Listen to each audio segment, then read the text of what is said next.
நாடாளுமன்ற தேர்தலை முன்னிட்டு டிடிவி தினகரனை ஆதரித்து மத்திய அமைச்சர் அமித் ஷா தேனியில் நாளை ரோட் ஷோ பிரச்சாரம் மேற்கொள்கிறார்.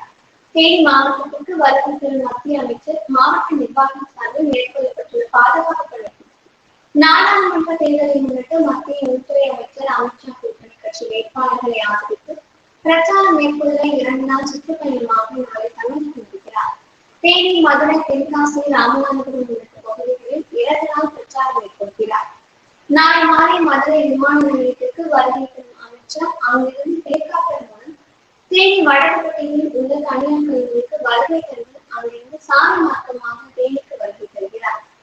தேனி நகரில் உள்ள ரயில்வே கேட் பகுதியில் உள்ள பாரதி ஸ்டேட் வங்கியிலிருந்து பங்களாமேடு வரை கூட்டணி வேட்பாளர் டிடிவி தினகரனை ஆதரித்து ரோட் ஷோ நிகழ்ச்சியில் கலந்து கொள்கிறார். அதன் பின்னர் பங்களாமேடு பகுதியில் தொண்டர்களிடம் உரையாற்றுகிறார். இதற்காக தேனி பாரதி ஸ்டேட் வங்கியிலிருந்து பங்களாமேடு வரை சுமார் 2 கிலோமீட்டர் தூரம் வரை சாலை ஓரங்களில் இரும்பமையினால் தடுப்புகள் அமைக்கப்பட்டு தொண்டர்கள் அதன் பின்னணியில் ரோட் ஷோ நிகழ்ச்சியை காண ஏற்பாடு செய்யப்பட்டுள்ளது. மேலும் நாளை வருகை தரும் மத்திய அமைச்சர் அமித் ஷா நிகழ்ச்சிக்காக தேனியில் ஏராளமான போலீசார் பாதுகாப்பு பணியில் ஈடுபட்டு